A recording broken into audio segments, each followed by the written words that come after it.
Hello everyone, welcome to our channel. బంగాళాఖాతంలో కొనసాగుతున్నటువంటి ఉపరితల ఆవర్తన ద్రోణి తుఫానుగా మారే అవకాశం ఉంది. వివరాల్లోకి వెళ్ళి ఏ జిల్లాలో ఏ ప్రాంతాల్లో వర్షాలు పడతాయో తెలుసుకునే ముందు మీరు ఇంకా మన ఛానల్ని కనుక సబ్స్క్రైబ్ చేయనట్లయితే వెంటనే సబ్స్క్రైబ్ చేసి పక్కన ఉన్న బెల్ ఐకాన్ని కూడా క్లిక్ చేసేయండి. ఇక లేట్ చేయకుండా వివరాల్లో కనుక వెళ్ళినట్లయితే బంగాళాఖాతంలో ఏర్పడిన ఉపరితల ఆవర్తన ద్రోణి ప్రభావంతో ఉత్తరాంధ్ర, మధ్యాంధ్ర జిల్లాల్లో భారీ వర్షపాతం నమోదవుతుంది. శ్రీకాకుళం, విజయనగరం, విశాఖపట్నం, తూర్పుగోదావరి, పశ్చిమ గోదావరి జిల్లాలో తేలికపాటి నుంచి మోస్తరు వర్షాలు కురుస్తాయి. ఆ తరువాత మధ్యాంధ్ర, గుంటూరు, కృష్ణా, కోనసీమ భాగాల్లో ఈదురుగాలులు అత్యధికంగా ఉంటాయి. గంటకి 80 కిలోమీటర్ల వేగంతో భారీ ఈదురుగాలులు వీచే అవకాశం ఉందని ప్రజలందరూ అప్రమత్తతగా ఉండాలని వాతావరణ కేంద్రం హెచ్చరికలు జారీ చేసింది. గుంటూరు, కృష్ణా, తూర్పుగోదావరి, పశ్చిమ గోదావరి, ప్రకాశం ఉత్తర ప్రాంతాల వరకు కూడా భారీ వర్షపాతం నమోదవుతుంది. తెలంగాణలో భిన్న వాతావరణ పరిస్థితులు కనిపిస్తున్నాయి. కొన్ని జిల్లాల్లో భారీగా ఉష్ణోగ్రత ఉంటే మరికొన్ని జిల్లాల్లో భారీగా వర్షాలు నమోదు కానున్నాయి.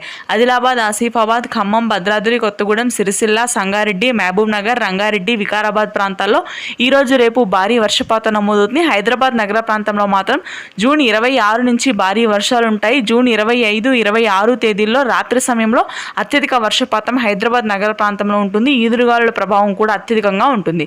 రాయలసీమ వ్యాప్తంగా పొడి వాతావరణం కొనసాగుతుంది. Thanks for watching this video.